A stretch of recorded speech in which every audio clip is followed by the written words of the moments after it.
నేనైతే ఒక చోటకి పారాయణకి వెళ్ళానండి. తెలిసిన వాళ్ళు పిన్ని గారు ఎప్పుడు చక్కగా మాట్లాడతారు, బాగా మాట్లాడతారు. ప్రతి పారాయణానికి వెళ్తారండి. ఇక్కడ పారాయణం చేసేవాళ్ళండి వీళ్ళందరూని.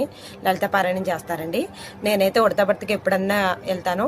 తెలిసిన వాళ్ళు పిలిస్తే వెళ్తానండి. అంటే అందరూ పిలుస్తారు కానీ మాక్సిమం నేను వెళ్ళండి, ఇంట్లో కుదరదు నాకు అసలు. ఇదిగో ఇక్కడైతే పిలిచారు కదా పిన్ని గారు బాగోదనేసి ఇంటి దగ్గరే కదా అని మరీ వెళ్ళానండి. ఈవిడే పిన్ని గారండి, నాగమణి గారు పిన్ని గారు అంటాం మేము. బాగా అలవాటండి. ప్రతి మాటకి సాయిరామ్ తప్ప ఇంక రెండో మాట రాదండి పిన్ని గారి నోట్లోంచి. అంత బాగా దేవుణ్ణి పలుకుతారండి. సాయిబాబా భక్తుడు బాగానండి. ఇక్కడ అందరూ వచ్చి పారాయణం చేస్తున్నారు. అలాగే లాస్ట్న కంగారు పడిపోతుంటే గిఫ్ట్లు కూడా ఇచ్చారండి, హారతి కూడా ఇవ్వకుండాని. హారతి ఇచ్చేదాకా ఉండమని అడిగారు కూడా. ఎంత బాగా పాడతారంటే పాటలు అందరూ చాలా స్పష్టంగా పాడతారండి. నేను పుస్తకంలో ఏదో చూసి అలా పాడతాను కానీ ఇక్కడైతే చూడకుండా పాడేవాళ్ళు కూడా చాలా మంది ఉంటారండి. ఇక్కడైతే వాళ్ళ కోడళ్ళు అయితే గిఫ్ట్లు ఇస్తున్నారండి. ఈ వీడియో కనుక మీకు నచ్చితే లైక్ చేయండి, షేర్ చేయండి.